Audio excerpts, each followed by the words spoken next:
Yo! Video games.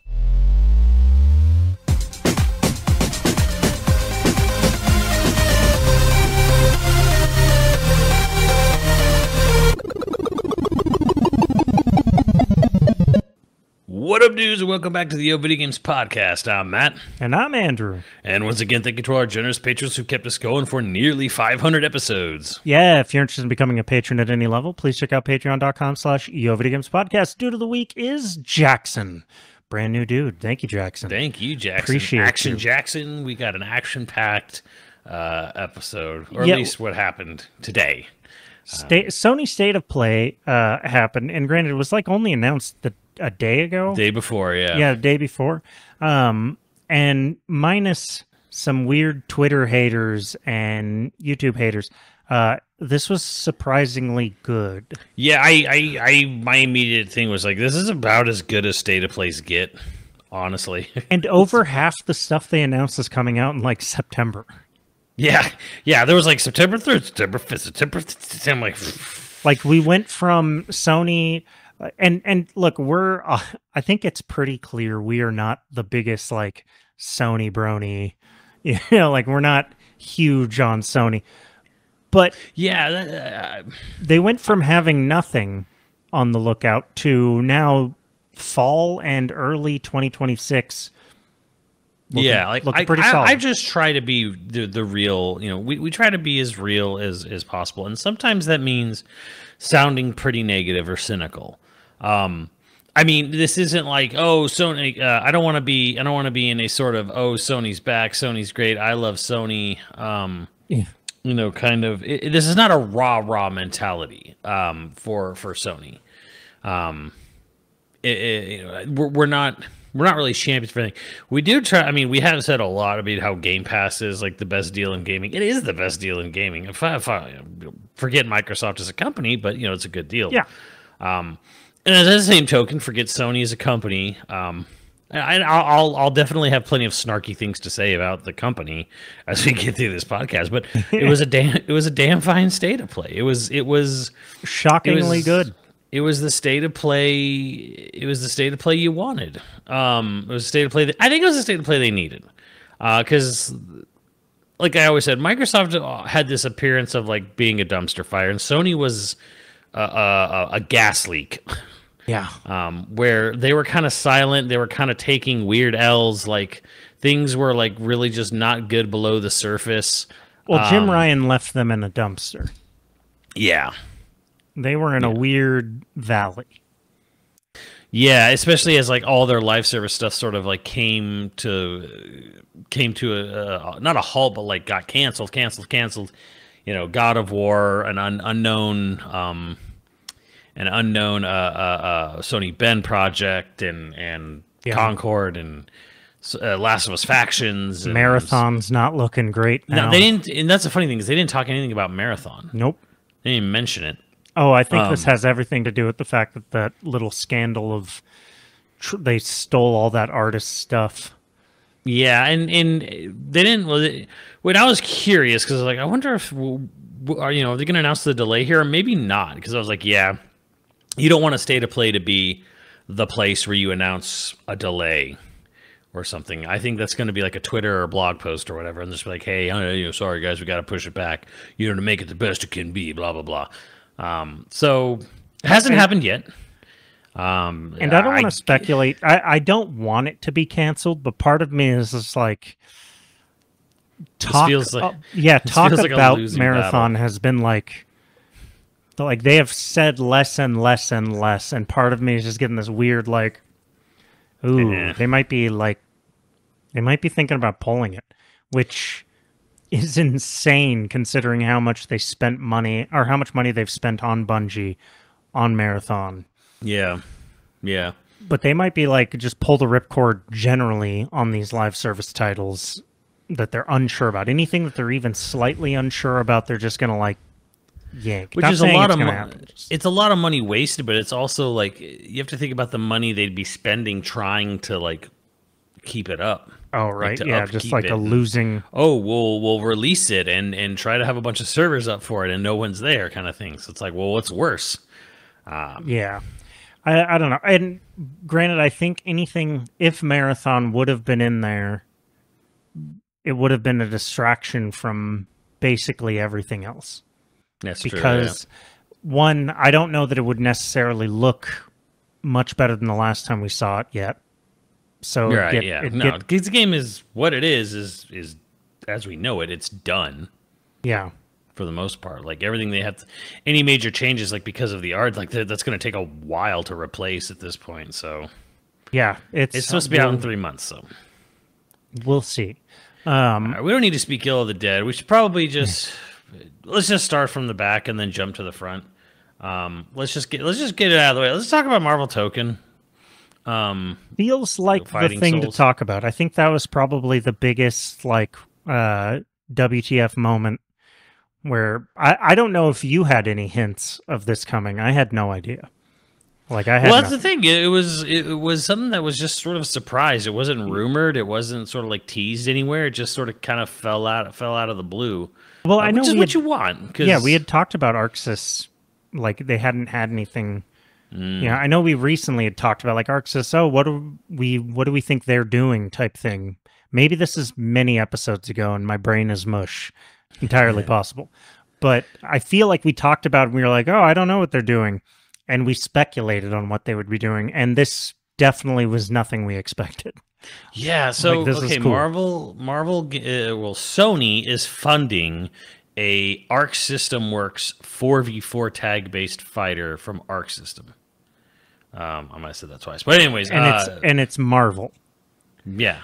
Sony's funding a Marvel fighting game, a tag-based fighting game, but it's just Marvel versus Marvel, and Arxis is making it.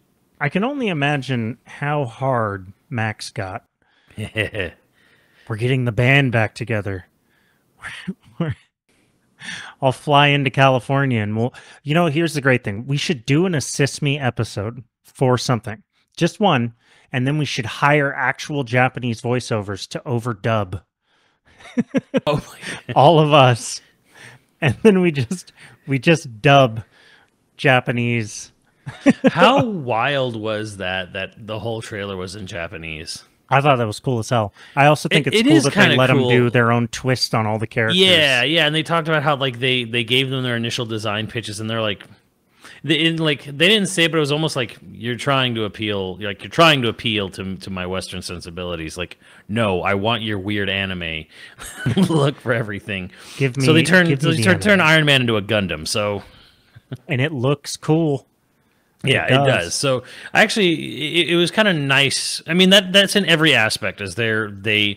Marvel doesn't want this to be following any sort of visual style that's already established. They don't want it to look like the movies. Yeah, they want it to be its own thing. Yeah, and they don't want it to look like any other video game version. Like they don't want it to look like Rivals. They don't want it to look like anything. They're like, no, we want it to look very Japanese.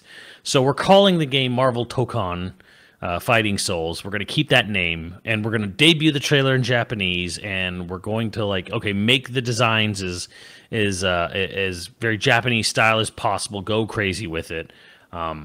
So there's kind of like an interesting thing where they're really embracing that this is like the Japanese anime Marvel universe in a way. It has more confidence than any of the last several Marvel properties, like gaming properties that I can think of. It just has like a confidence in its own style that I liked. And yeah. Look, I'm not a fighting game player, so it's going to be up to you or Max or Kenny or Steve. Like, you guys are going to be the ones to tell me if it's actually good, but it does look pretty legit. Well, it's got the look done, which I guess, of course it would have the look down if it's Arc System. Yeah, it's going to be smooth. It's going to be cool looking. 4v4 is kind of a big leap because most people thought 3v3 was kind of like the limit. It gets too chaotic at that point. It's like impossible to do 4v4. That's too much. And they're doing it. They're going for it now. And one of the interesting things they said is they have a sort of Capcom vs. SNK 2 groove style thing, kind of. You can choose whether you want your tags to just be assists, like a move, or if they're actual tags. Are they tag in, tag out, or are they just They just come and do an assist move and jump away, like a cameo in Mortal Kombat 1 or something like that. Or okay, so I was a little confused by that. Is that like you choose that before you go into the match, or during the match you can? No, you choose it. So it seems like it's like your fighting style is like, I don't want to learn 4 characters, just let me learn 1, and then I'll just pick 3 other characters, and they can just be tag assists. They'll just come in and do a little move and jump out. So this leads me to wonder. This could. Who knows? I mean, I don't know how the balancing is going to work for that. This may or may not backfire. Maybe nothing. CVS2 didn't really matter too much unless you were specifically playing Hohammer on K-Groove. But most people don't say in CVS2 you can choose up to 3 people. And most people just go with 3, right. They get and they're level based, level 1, 2 level 1s, 1 level 2. You can't have more than 3 in CVS2, right? Because you have 4 levels basically to work with, and you can choose 2 people at level 2, 1 level 1, 1 level 3. Most people go 2 level 1s, 1 level 2, or you can just do 1 person at level 4. So, like I say, it feels like they're doing like a CVS2 groove style thing where they're like, okay, well, you could have 1 powerful character, and all you have to do is kill the 1 powerful character, and all the other 3 are just tagged. They just jump in and do a move and jump out. They're not playable. They don't have life bars, Yeah. So, or you could do it it sounds like you could just do it 4v4. Like, all right, I will have a team of 4. They will have, obviously, they're going to have less HP. They're going to have less, they're going to damage you less. They're going to hit less hard. They won't hit as hard. I say if you go in with 1 character, they're going to be buffed. They're going to be stronger and have like a bigger life bar. So that's kind of for them to figure that part out. It's weird that that's their sort of solution for complexity. Like, oh, don't worry, you don't have to learn all these characters. If you just want to learn 1, you could just learn 1 and use the rest of your team as just optional extra moves. Interesting, but I don't know how that's going to necessarily make the game easier to understand, because there's still going to be so much going on at a given point. So I have a big brain. I have a big brain thought here. Sony putting in money for a Marvel fighting game from ArcSys. Sony putting in money to have their own wireless fight stick. Sony putting in money so that they have Evo. Is this all connected? Oh, this is definitely part and parcel. Like, there's definitely things there. I don't know if it was all one grand master plan, but I think this was like people were talking, probably heads were talking within, and like, hey, we should do this. Yeah, we should do that. We should do this. I'm pretty sure Sony at some point thought we should have a game. We own Evo. We should have a Sony first-party game headlining Evo. That's what yeah. And they weren't going to do. They were not going to do a PlayStation All-Stars 2. Cowards. So they're like, okay, and they probably there was probably some somewhere someone was looking at it and going like, okay, well, what's like the game we own Evo? What's like the game? What is the game everyone at Evo loves? What is Evo famous for? And besides Street Fighter, it's Marvel versus Capcom. So they're like, well, why don't we do a Marvel fighting game? Because the thing is, they had Street Fighter V as an exclusive when Capcom was desperate for money, but they don't have that now because Street Fighter VI is on everything. Not that it's a problem. Most people do still play it on PlayStation, but it was like, I think they were like, okay, well, why don't we need a first party game headlining Evo. I don't think that's why they bought Evo, but I think it's probably something like after the deal was signed with Evo, they're probably like, we should be headlining this. Like, we shouldn't be out here, hosting a big tournament for Capcom and Namco. Like, right. We should definitely be like a star player here. And the thing is, that does make sense. It is a reasonable line of thought, Sony. What are you doing? 2 reasonable things in a single day. I can't even believe it. Insane. And yeah, so it's interesting that they were like, okay, well, probably at the time when this game went into production or whatever that bar me, because it's Japan, so I'm going to go get someone drunk and they make a deal. When they were making that's how you do it. Deal at the time, they were probably looking at, okay, well, who can we get? Like, they were like, what do people like? And at the time they're doing it, Arc System was kind of seen as the hero developer, you know, because there was probably, like I said, when this thing was happening, Street Fighter 6 probably wasn't even out. And Namco is Namco. It's hard to lock down an exclusive with Namco. So they probably were looking like, okay, well, Capcom's kind of like not people's preferred, fighting gameplay right now. They kind of seem to be going through it. They're on their struggle bus, like rebuilding for Street Fighter 6. And they probably were looking like, wow, people are really liking this Guilty Gear Strive. It's got a lot of positive buzz, even if it's not the biggest game. But people do take notice of the graphics of Guilty Gear Strive. And someone somewhere at Sony or Marvel went, wow, like, look how good that Guilty Gear game looks, like with its cartoonish or anime aesthetics. Like, yeah. Well, do you think Marvel was the driver behind picking Arc Sys, or do you think Sony was the one? I sort of think Sony, and I think Marvel is being sort of hands off for once. And as we personally know, Marvel is very rarely hands off with anything. Well, there was that weird thing where Marvel said they were getting, or Disney, I guess I should say Disney, was saying they're not going to, the last time of 3 or 4 or whatever, where they said we're getting out of game publishing, we're just going to license stuff out, right. And I'm sure that follows along with Marvel too, where they're like, well, we're not going to make like a Marvel game studio, like WB game studio, like we're just going to license our stuff out, we're just going to do that. So there was probably a point where Marvel at some point was like, this would be after 2017, maybe 2019, even pandemic, where they probably were like, okay, Infinite was this huge flop, and at some point, all the rest of and I said this a lot, and I was like, you have to go back and tell, a lot of Marvel projects were not doing well. Infinite was a flop. Avengers was a flop. There were a lot of games from Marvel that weren't really doing very well, like Guardians in the of the gaming Galaxy space. flop too, or big time. Yeah, mostly but it was also actually good though. That was very good, but it came 1 year after Avengers, and it had the similar look and everything too. And people thought it was just more Avengers. In reality, it was a single player game. Yeah, where Avengers was a Destiny clone, a Destiny beat 'em up.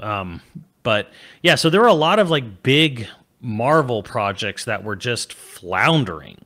And it was weird because like even discussions I had with people in the know of the game industry were kind of like, no, it's not going to happen. I'm like, I don't know. I think Marvel's probably going to get to a point where they're like, how do we we're Marvel Games. We have the biggest IP on the planet, like one of the biggest IPs on the planet. We should be killing it in the game sector. Why are we not killing it? And I would think at some point within the last 5 years or so, whoever runs around, does stuff for Marvel Games went, okay, we need to figure out what works. Now, Sony Spider-Man worked really well. Mm-hmm. And that probably is why the relationship with Sony and Marvel is the way it is. But it's not like necessarily exclusively Sony, because again, we did have Marvel's Capcom Collection come out last September. They still have that Marvel 1943 game by Skydance or something. Skydance is doing a Marvel 1943. Sky something or whatever. Skybound. Is Sky. It's one of the Sky guys. Sky whatever, which I think is possibly been in talks with Paramount or something to get. I don't know. Marvel 1943 and the Rise of Hydra. That's like another project that's in there, and they do have deals with EA still, even though they canceled the Black Panther game. So I have to think at some point there was. I think Marvel at one point when like we need to fix our video game brand, because we have big movies, we have somewhat successful streaming series sometimes. We need to fix this. Like we can't, because I have to imagine there was right around coming out of 2020, 2021, that Marvel stagnation was hitting them hard in the face, and I can't imagine they were super thrilled. I think there had to have been there was some come to Jesus moment where it was like, all right, stop just throwing shit at the wall and let's do what's 6. We gotta focus in, figure out who's the best people to do what. Throwing IDOS at I think it was IDOS or Crystal Dynamics, throwing them on Avengers, even though they'd never done a multiplayer game before, and making them, hey, let's have them do a live service game, just because it's the hot buzzword. Terrible idea. I think there had to have been a point where they had to go, okay, Insomniac was a good fit for Spider-Man because Insomniac was a good studio. We need to go and find someone who's going to make a good fighting game. And it's interesting that they did make a deal with Capcom for Marvel's Capcom Collection, but that didn't extend beyond that, apparently. They went with Arc System. And again, that's probably where we come back to where you were saying this was probably a Sony push. Feels like it. Where Marvel might have been just happy to do a Marvel versus Capcom 4. I don't see why they wouldn't want to do it. It definitely feels like, but then again, they got so burned with Infinite, maybe they didn't want to work with Capcom again, even though things change, people come and go from companies, et cetera, et cetera. Well, they can't be so. They can't be so burned. Yeah, well, they can't be so burned from Infinite because they did do the collection last year, right? So clearly it's not like a completely impossibility. So again, it's interesting that when they decided to do a new fighting game, they went with Arc System Works. But again, it's probably because of Sony. Yeah. Sony was going around, we want a big fighting game. We want our fighting game. We know we don't really, and again, they didn't want to do PlayStation All-Stars. So Crash Bash Fighters. I don't know why everyone's against this. Well, that's a Microsoft game now.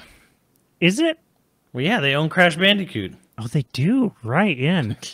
I don't know why I was thinking Crash and Spyro are Xbox mascots. Yeah, that's true. Yeah, welcome to your dark future. It's not even, it's not even that bad of a dark future, I guess, but it is sort of weird that Microsoft has bought enough properties now that they sort of own what I considered classic PlayStation IP. They do. They own Crash and Spyro. And that's weird as hell. And the Tony Hawk. Wait a second. Microsoft wouldn't care because Microsoft's putting everything on everything anyway. So here's the party pooper situation. This is let me talk about the one thing I think people are forgetting that actually really sucks, and it's not even just the console exclusivity, and that does suck. That sucks a little, but it is going to be on PC and PS5. You know what the real thing that really sucks about this being a Sony exclusive is the 170 or 80 odd countries they won't sell the game in officially, legally, because of their ass-tastic PSN requirements, which the Stellar Blade devs just found out about accidentally. So there's the worst thing about this being a Sony game is that, it's on PC, it's on PlayStation 5, but only legally in countries we sell to, which cuts off well over 100 out of the world. So that's some bull. So it'll be really funny if if they have a competitive scene. There will be a competitive scene for Marvel Token. If someone comes from a country to compete in the game and does really well, and they don't even legally sell it from the game for the country that person might be from. That's And I hope that happens because there needs to be some sort of wake-up call where it's like, well, it's just not financially sound for us to sell to blah, blah, blah, blah, blah. And it's like, oh, my God, please. I don't know. I'm torn on this because part of me is all like, they're a private company. They can sell to who they want to if they, if they don't want to sell in those countries, they don't have to. But another part of me is all like, why don't they sell in those countries? I'm not saying they should be forced to, but I'm just saying, you rich enough, you big enough, you could do it. Yeah, that is interesting. Speaking of Capcom, though, since we talked about Capcom a little bit, Pragmata came back from the dead. Yeah. They had a little sorry, we've been gone. Sorry, we were supposed to be out 4 years ago. We're coming in 2026. Not what everybody thought Capcom was going to show there. There was a whole lot of speculation that RE9 was going to be the thing, but no. This was like a weird, delightful surprise for me. I know we're sort of jumping around here, but something They showed something resemble. They showed some gameplay, so it's not like the game was like vaporware anymore. It was like, oh, I guess. It looked like a weird. Do you remember that game, The Surge? Yes. It looked like a weird marriage between like The Surge and like Resident RE. Evil. Yeah. Yeah, and like third person RE. I don't know. I'm optimistic about it. We'll see. I don't know. I still don't know what to feel about it. Like, best case scenario, it comes together and we got a brand new Capcom franchise that's like high quality and beloved. Cool. Yeah. I don't know. I mean, from what we've seen right now, it is worth being optimistic about. Do I wonder if is it behind the times? Is it going to come out and be a Borderlands 3 where like everything feels dated? I don't know, because the plot of the game is about AI, so it still seems hyper relevant. Or it could be like really on the money. Yeah. That could be what happened. They did shelve it, and then all the AI shit started happening again, and they were like, well, we'll bring it out anyway. I want to talk about like favorite things. Dead Man. Romeo is a dead man. At first, I was like, "Oh man, what are you like?" We just followed up. We're following up on Pragmata's resurrection with this shit, and then like, as they kept talking, I'm like, "Wait a minute, this is Suda." I'm like, then it hit me like, "Oh, this is definitely Suda," and then I just started like loving it more and more, and yeah, like it's, and sure enough, it's a Suda 5-1 game. Duh. It's like, okay, it's like going to a theater and seeing like a 4x3 trailer, and you're like, all right, Wes Anderson. Yeah. Here we go. I guess is this like par for the course? Because this is like some maximalist, wacky, like, I don't know. I was immediately down with it. I don't know if I've ever seen a game quite like Silent Hill F, also pretty immediately down with. But this game, I was immediately like, this is weird and wacky and like balls to the wall. Yes, I'm in. Like, I'm so into this game. I want to see more, but like, I'm in. I like how they said they're like coming 2026, maybe. Yeah. Probably. Maybe. They're like, probably. Yeah, that was pretty funny. I'm trying to think like other things that like Silent Hill F, I said like, hell yeah.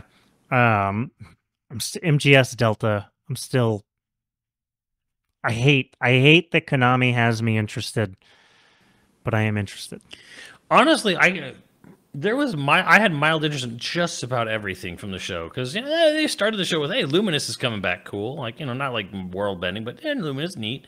Pragmata, and then Romeo's the Dead Man I'm really in. Silent Hill F they've actually shown before in some Silent Hill direct that Konami did. So this was not this like, yes, in depth, right? Yeah, this was actually more of a follow up to, because we saw Silent Hill F before. This is actually not that new. Well, I remember it being talked about / announced. I don't remember seeing gameplay and like, we definitely saw things that resembled like in-game game this time. Okay, not just. I guess it was very cinematic. Like, we knew the setting, we knew the main character, we knew kind of that, but like, and we literally I think we even saw like a snippet of her swinging a pipe before. I was like, okay, oh, that's why it's Silent Hill. But like, yeah, we were seeing more of Silent Hill F, and it actually, it looks good. Like it looks like it might come together. They're using that f-stop symbol, so I wonder if there's going to be like a photo mode. That's Fatal Framey, or is it musically related? I don't know. I mean, that F symbol is used in photography for like f-stops. I'm sure it'll probably will. We got a Bloodstained prequel announced, which was really funny because it was like, the trailer house they hired is making a very different looking game than the game you're making. Yeah. But hey, I'm glad an indie Kickstarter success story is getting a second, a new game. Well, I was sitting there like, I was like, is this like a weird Castlevania knockoff? And I was like, it is Castlevania. It is 100 Bloodstained is just indie Castlevania. It's Iga. It is Iga. It is the man who made Metroidvania a thing. Yeah. But the whole time I was sitting there like, how is this going to tie into Castlevania? I didn't realize they were going to have a Castlevania game. And then naturally, as soon as they were like Bloodstained, I was like, oh, of course. Duh.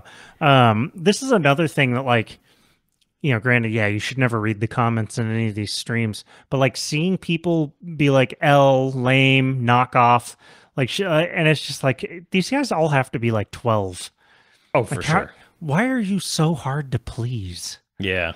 I mean, if we want to talk about things that I didn't like in this state of play, Cairn, the mountain climbing game. I thought that was kind of neat. Seeing the weird like limb system, I'm like, that immediately looks not fun. Yeah, to like control, because it's probably going to be like button presses to where your shit goes. Yeah, and they brought baby steps back, which I was like, bro, this is. If anything screamed, we threw $15 million at a Newgrounds game. I don't know what.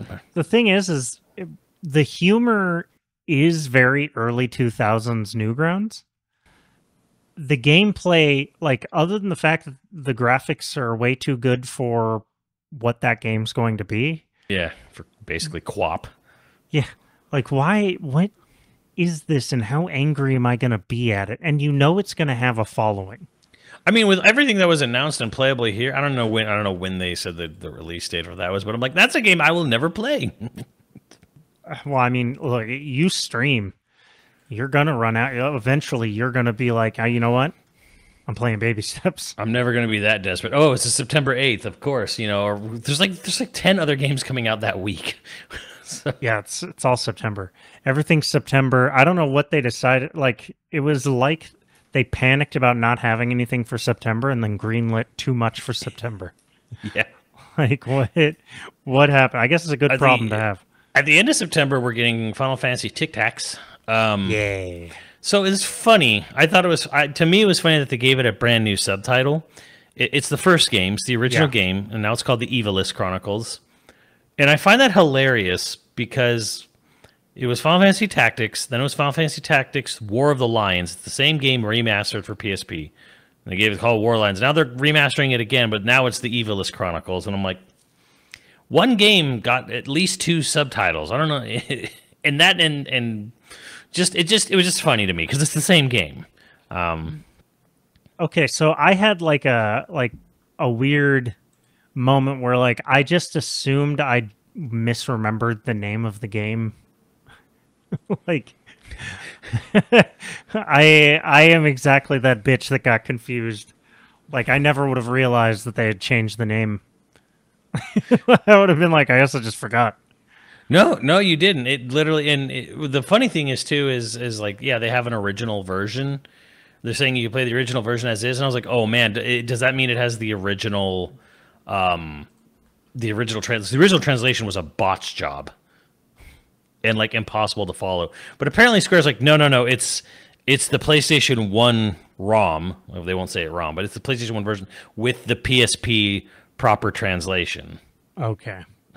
Which means that they had to do a lot of work on this poor version of the game, especially for the American one. But I want to say that Rodney and I went through that together, like in Game World on PS1.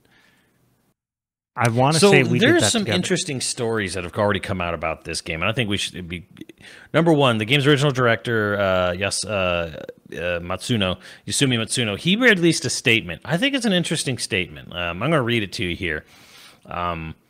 He says, nearly 30 years ago, the collapse of Japan's bubble economy engulfed the nation's financial institutions in mountains of bad debt, triggering a wave of corporate bankruptcies, a sudden and extreme rise in unemployment rates, and stagnation of Japanese society as a whole.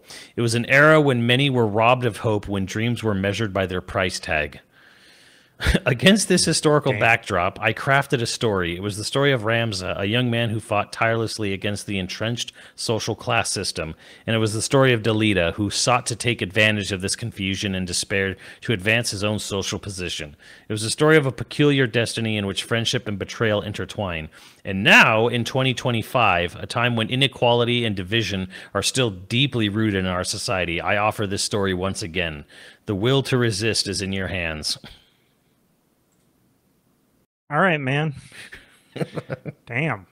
I love a good director who has a point to his story. It's just weird to me that it comes from a Japanese guy and not a French guy, because that's a very, it's very French. You know what I mean? Yeah, like, and Schreier's talking about this because Schreier's the one who leaked that this game was coming technically. But he said he actually offered context. He said, okay, so if you notice, Creative Business 3 was the logo doing it. That's the Final Fantasy 14 and 16 team.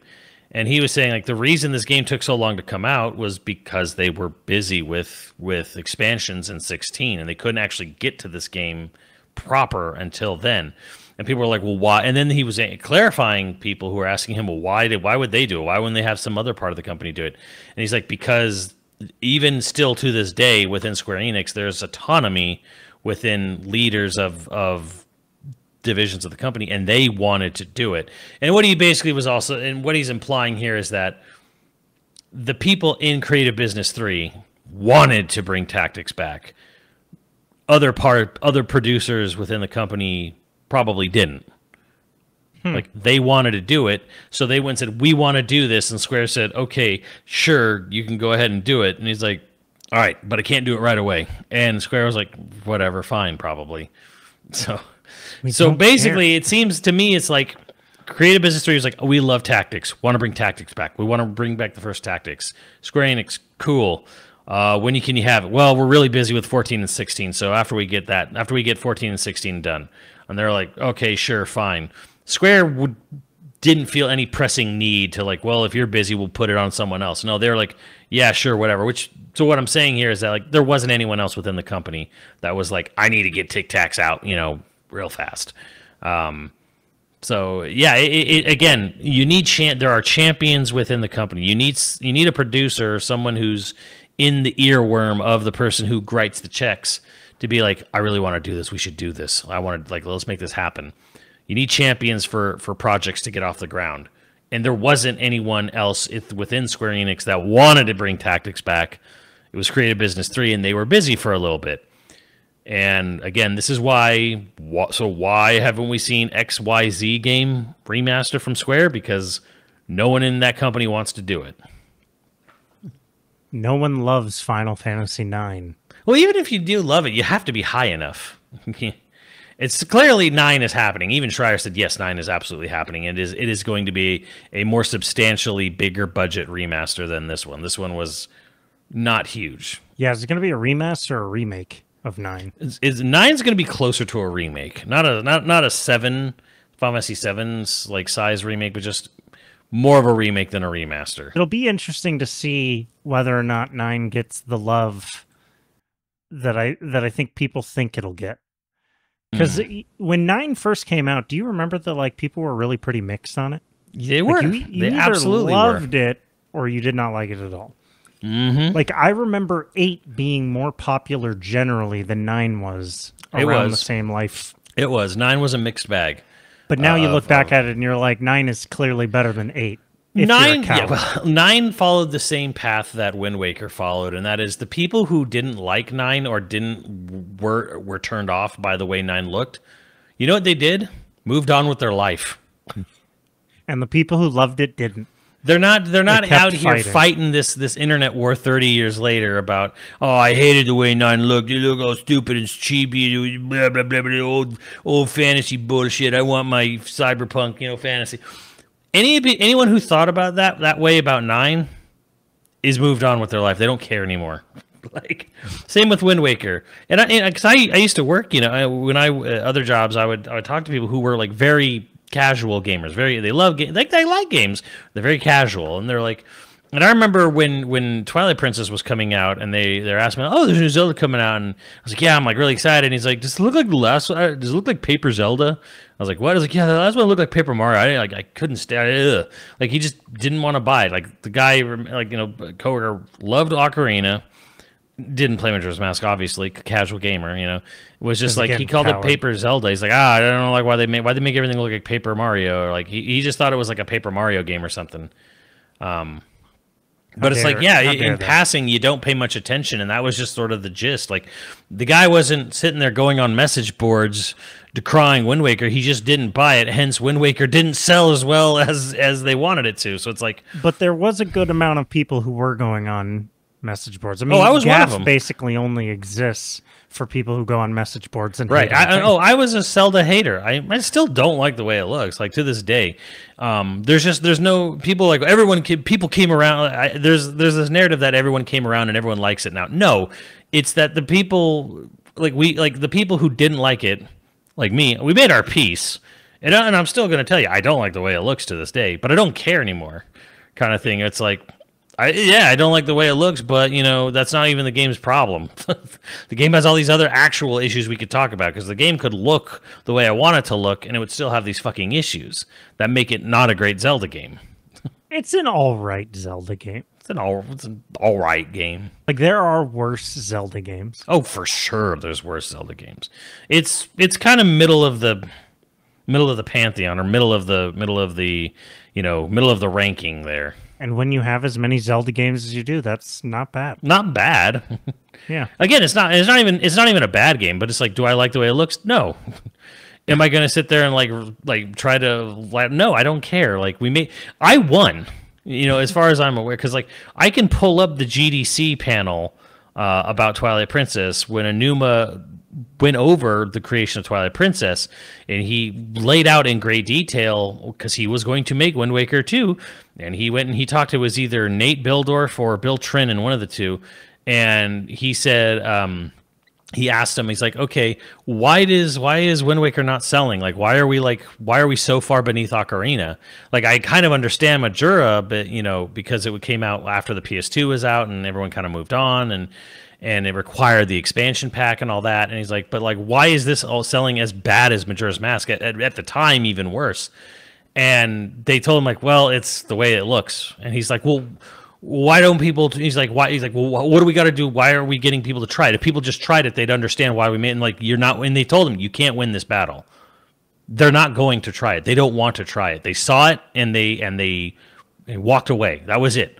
They saw how it looks and they were turned off me. And I witnessed that firsthand, anecdotally, with casual coworkers who were like, "Oh yeah, I look like Paper Zelda. I didn't care." And like, that was it.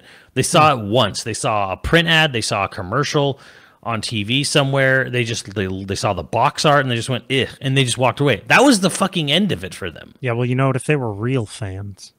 Well, they're not real fans. And again, you can't have if you want a franchise to be big, you need to realize that you're not appealing to real fans, Randy. Right? Yeah. It's just like you need the impulse buyers, man. You need the casual fans. It's like fighting game fans. Bringing this back, like I can't stress how important casual fighting game fans are. Vitally important to the future of fighting games. You're 1% of people who compete at Evo. You are not nearly as important to a fighting game as you think you are. Like streaming, esports and streaming has helped your importance a little bit, but at the end of the fucking day, money being spent on the game is the most important thing, and you count for one goddamn copy. Like the amount of people professionally competing in any given fighting game is maybe 1,000, maybe a couple thousand. Like even the largest pool we've ever had, at a fighting game, like we have a few thousand people. That's fucking nothing when it comes to sales. You need the casual fan base. You need it. Which is why Mortal Kombat just absolutely dominates, because it is the most casual friendly game, right? I don't know if I said it's casual friendly, but casuals love it. So with all that being said, I'm actually very happy that there's a Mortal Kombat collection coming from the State of Play, and it's huge. And I said this like 5 months ago. I'm like, this is what WB should do. Make some quick money. because the old Mortal Kombats are not available on modern consoles. They don't have online. So yes, MK1, 2, 3, Ultimate MK3, and 4, and then console ports of those as well, and portable. And they're going to include a documentary on it. Yeah, or is the documentary going to come out if it's like anything like their Atari collection they did, yeah. So this is this is game preservationists. Like, is this a movement that I just didn't know about? Yes, it is. GOG is the one who spearheaded it, but like Digital Eclipse has been kind of moving into sort of, because they had the Atari 50th anniversary, and it was a really well put together package. And I think they did it. I forget what other game they did it for, Jeff Minter Saga or something like that. Or rather than just here's a bunch of games, they have this really cool timeline thing. This really well put together presentation about like when this game came out and like a little stories and info. It's a digital museum, really, to go along with it. And they get interviews and documentary, like they get footage, like talking to people and stuff. So really kind of like celebrating everything. I think they did it for Tetris as well. There was like a Tetris collection. So it's really cool to see with the Mortal Kombat collection here. The only thing I'm noticing that's missing from this Mortal Kombat collection is Trilogy. And I guess Sub-Zero, but Sub-Zero Mythologies. Yeah. The best game. Look, every time we talk about this, I tell this story, and so for people who have been listening for a long time, you've heard this story already, and I'm so sorry, but it is deep. It's a deep scar. I think I was like 15. No, what year did that come out? That came out around 97. Okay, so I was 13 because I bought it long after it had come out. But I think I was 13. And there was a local game shop that is long gone now. And our friend worked at that game shop.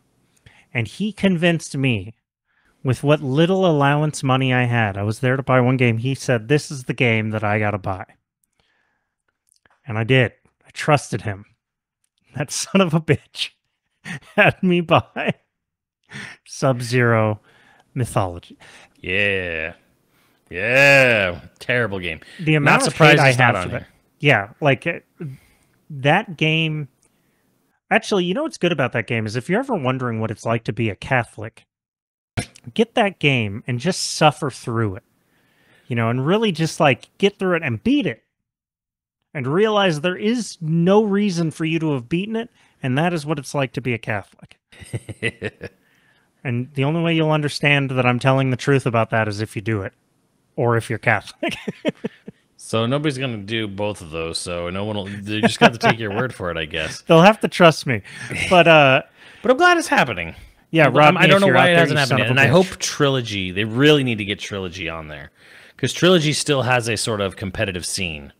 So is it really? Yeah, they really need to get. They really need to get Mortal Kombat Trilogy on there. That's unless I missed it and it already is on there. That's been announced, but yeah, they got to get that on there. And yeah, hey, not Wheel of, what was it? Hot Shots Golf is coming back. Hell yeah! Yeah, that's, were you at that house party where me, Jeff, it's not, Jeff is not her name anymore, and I'm blanking on Jen. And Rodney were like in the living room playing Hot Shots Golf and Mario Tennis until like 3 a.m. I might have been. That sounds vaguely familiar. That was a weird house party. If you're ever trying to escape weirdness at a party, like Hot Shots Golf it'll help. I don't know why it'll help, but it does actually help. So it ends a lot of weird conversations. I mean, yeah, you just get so focused on getting your Happy Gilmore moment. You're just trying to get it into get the ball. You get oddly competitive. That and Mario Tennis, you get like pretty into it. Mario Tennis will actually induce rage. It does. Yeah. And again, it gets you out of some awkward conversations by inducing rage. He was a very nice blackout drunk gay man who was trying to lure me, definitely underage at that time, upstairs. And I was like, actually, I'm playing Hot Shots Golf. So I can't. The only balls going in any hole here are on the TV, buddy. Sorry. It's too bad. And did either of my two friends try to help me out? No, they silently sat there playing Hot Shots Golf. So Hot Shots Golf's got a special place in my heart. That's a better story, even.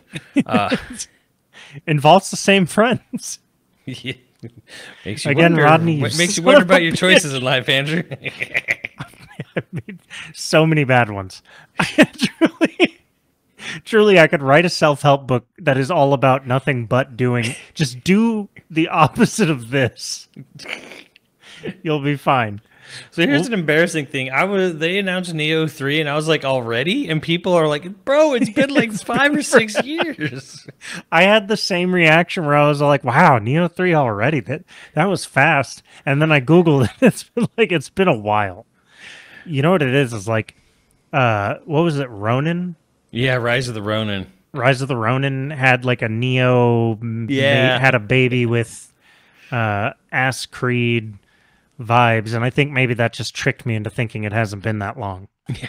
But even that has been out for a while. I had the same effect, man. I was like, I don't know, Mandela effect or Berenstein Bear effect. I'm like, we're already on Neo 3, and people, and on the Neo fans like, motherfucker, we've been waiting for so long. I'm like, hey, okay. Got a demo. Came out today. I'll check it out. I also, so it's Tokugawa's son, right? Isn't that? I guess. Yeah. I'm trying to place it. I'm trying to learn more about Japanese history. Since we end up talking about Japan a lot, I figured I ought to be like a little more educated on the history, because they focus a lot of their games and stories within that time period, right? Warring, what is it? The Warring States, or is it the Shogunate period, or? Mm-hmm. Or the beginning of the Edo or whatever, the Edo period.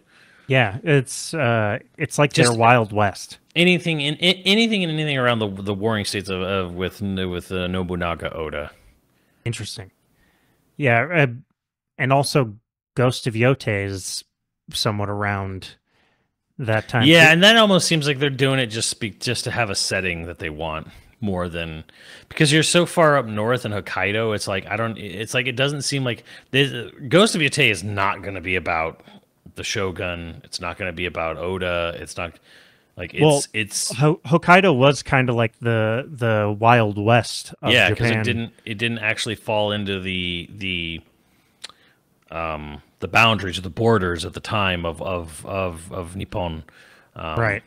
So it was kind of like considered like its own little country up to the north. I think that was my only real disappointment with this state of play, is that all we got was Erika Ishii, mugging the camera a little bit, and then we didn't get anything else. They definitely told you something though with that little teaser. Yeah, that's true.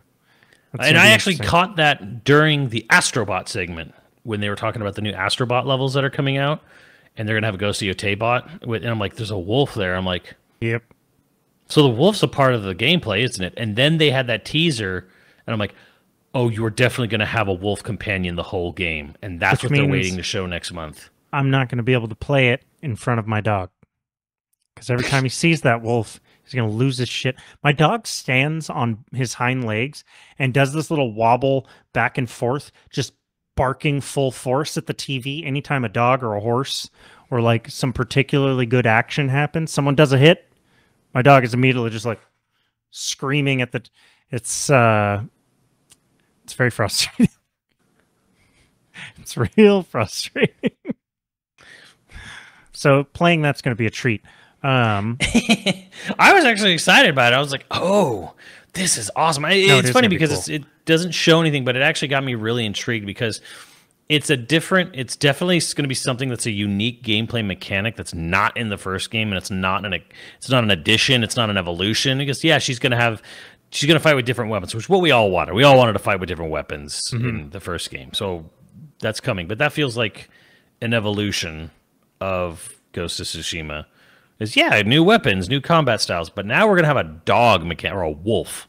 We're going to have a wolf mechanic. We're going to have a pet wolf that we can God knows, I'm thinking Dead to Rights, obviously, but like, well, I wonder if you're gonna have like a wolf sense. Like they're gonna use that for like Arkham mode, detective mode, or whatever like Assassin's Creed does.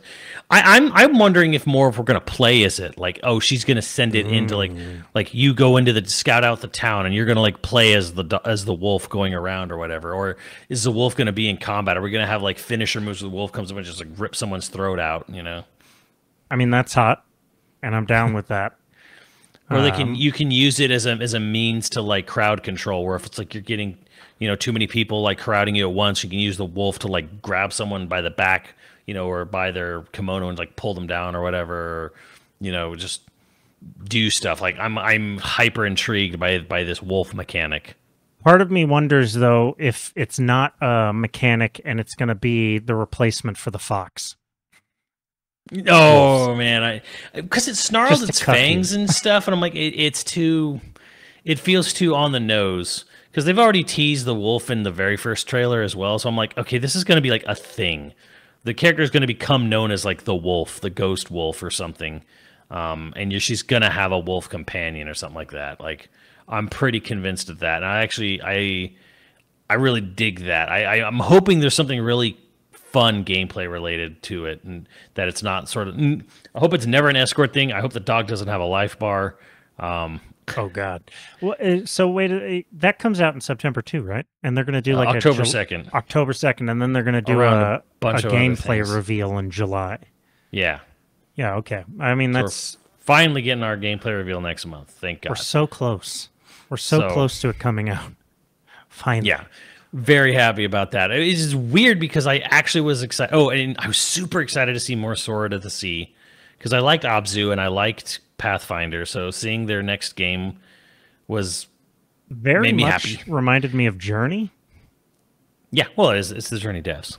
Yeah, but it just seems like it's gonna have similar gameplay to Journey. In the first game, they actually first trailer for Sword of the Sea, they showed something that confirmed that it's in the same universe as Pathfinder and Abzu. So there's been this dialogue-free story that of imagery that's been connecting all of Giant Squid's games so far, and I'm intrigued, if nothing else, to see where it goes. Interesting. Yeah, like most people don't know this, but like it's there. I actually, strangely enough, I don't even know what kind of gameplay it is, but Sea of Remnants. I don't know. Yeah, I don't know. Is it turn-based? It might be a turn-based game, but it's like this weird game where you play as these wooden puppet, but it's like really this weird fantastical version of a pirate game. And it looks like there's ship battles, like at least real-time ship battles for sure. Yeah, I don't know if it's and is it multiplayer? Is it single player? I think it's single player. Tides of Torment looked like it was the only multiplayer thing they showed there. Yeah, that was the one where it was like people do something before you and you have to react to. Yeah.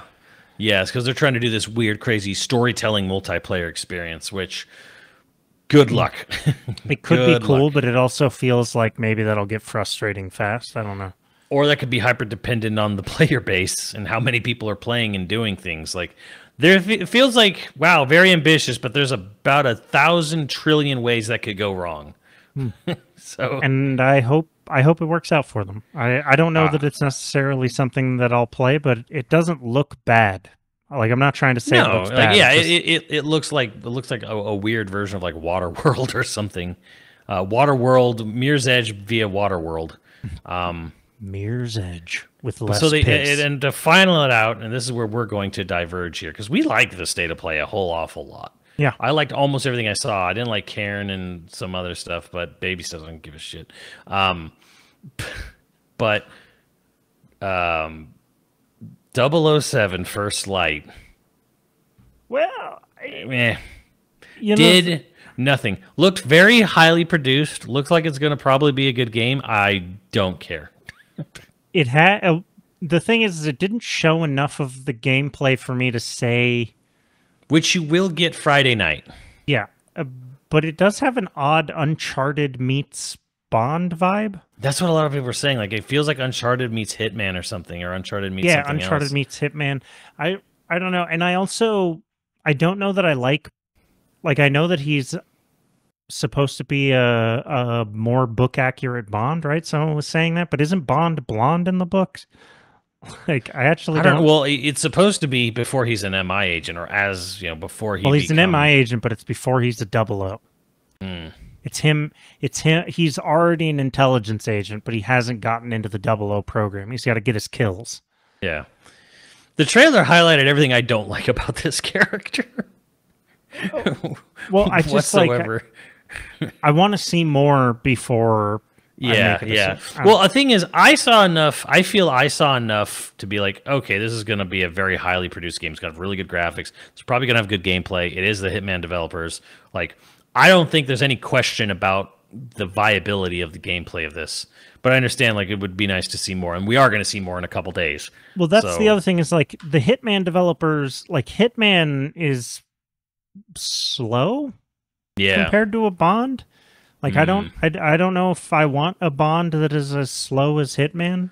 Like, Hitman's sort of methodical, stealthy. Like, every time you get maybe that's the challenge they wanted to take on, because they didn't want to do another Hitman. They wanted to do something that took aspects of it but sped it up. Entirely reasonable. I'm not hating on it or saying you want to see more, which more. Is fair. Yeah. And you're going to, and luckily you get to see more Thank God. in 2 days. So that's nice, but I don't like this character. I don't like the way he looks. I'm getting, what is his name? Cal Kestis or whatever? Like, the main character from Jedi. Yes. Yeah. Whatever the Respawn Jedi games are.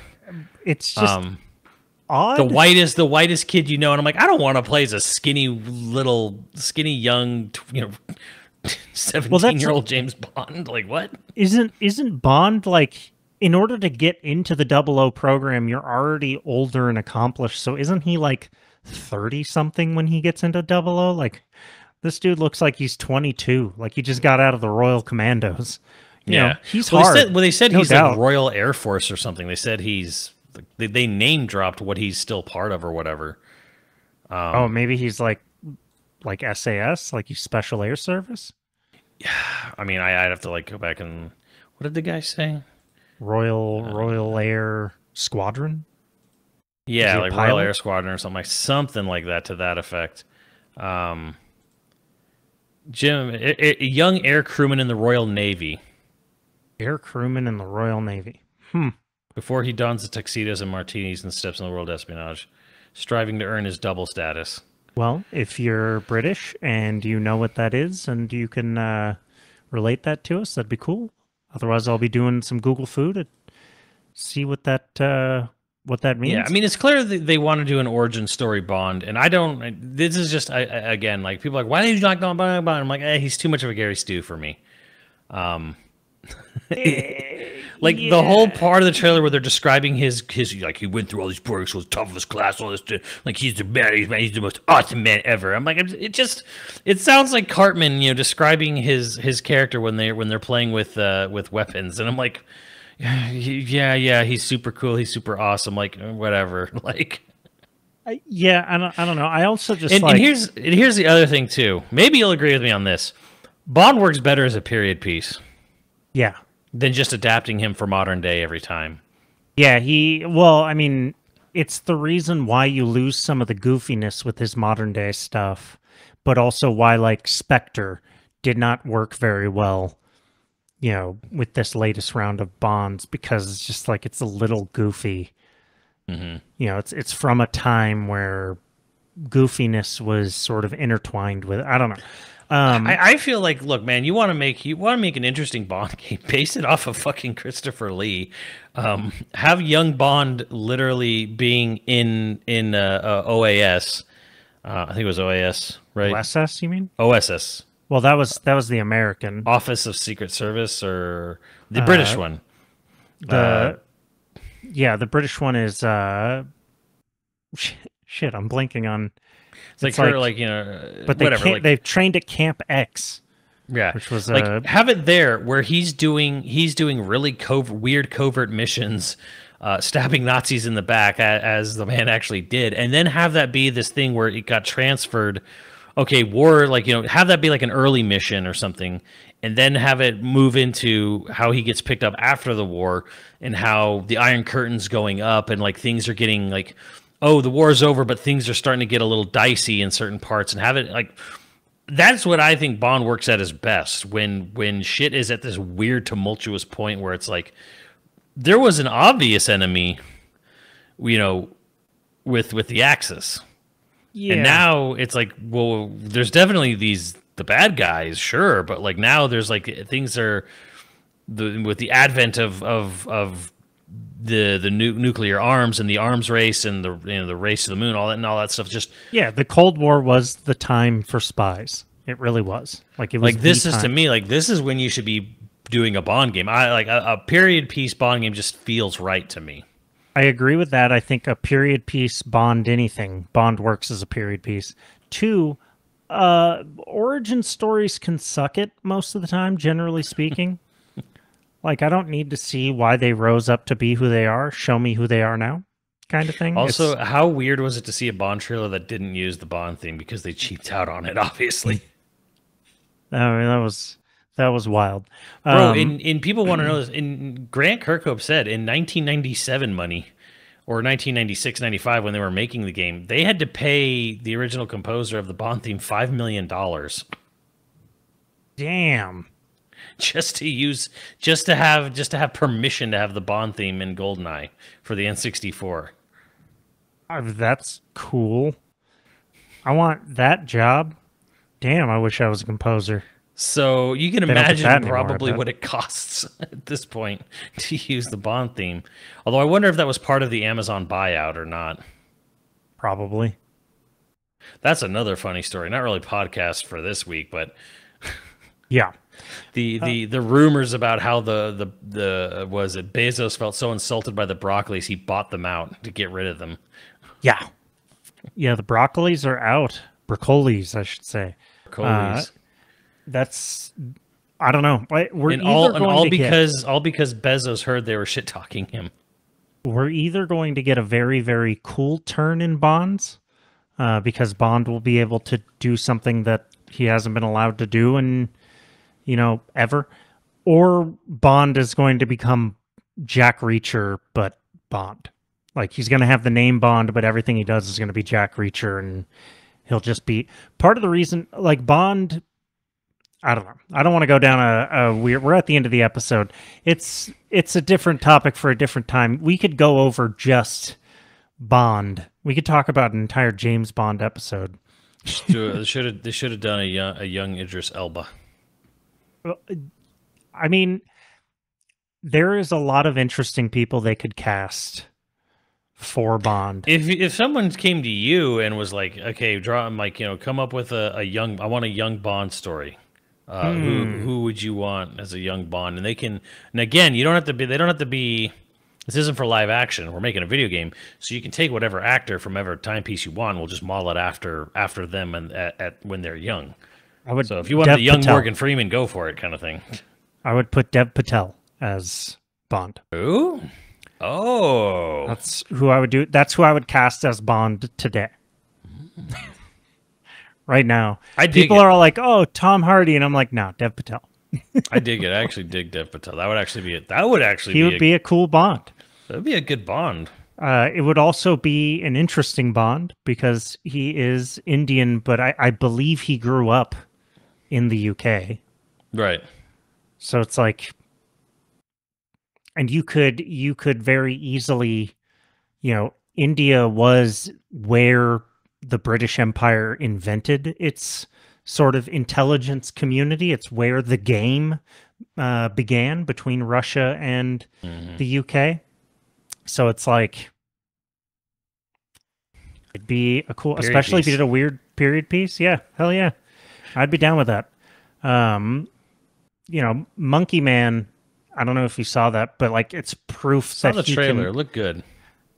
It is good. It's I think people were expecting like John Wick because it was to try to sell that hard. It was very, and it's not John Wick, but it is still good. But it proves that he has an intensity for action movies. Like he can pull off that intensity. You know, he's that, and I loved him in The Green Knight. So it's like Dev Patel, easy sell for me. People say Tom Hardy, and I'm like, I like Tom Hardy, but I don't think he's right for Bond. People again are like, oh, I think Tom Henry Hardy. Cavill. People who like Tom, I mean, the idea of Tom Hardy, it's coming off a little too much of like they wanted Daniel Craig 2.0.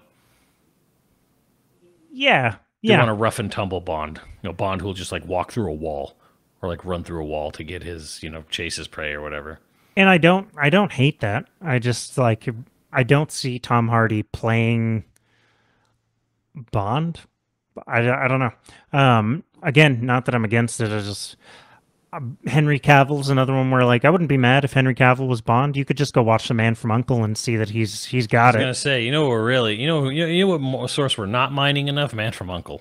Yeah, do it. That was great. I mean, granted, Army Hammer apparently it turns out is kind of nuts, but look, man, feller's gotta eat. He sure does. On that note, though, King shaming someone for their Santa Clarita diet. Did you know he is the heir to the Arm & Hammer empire? What?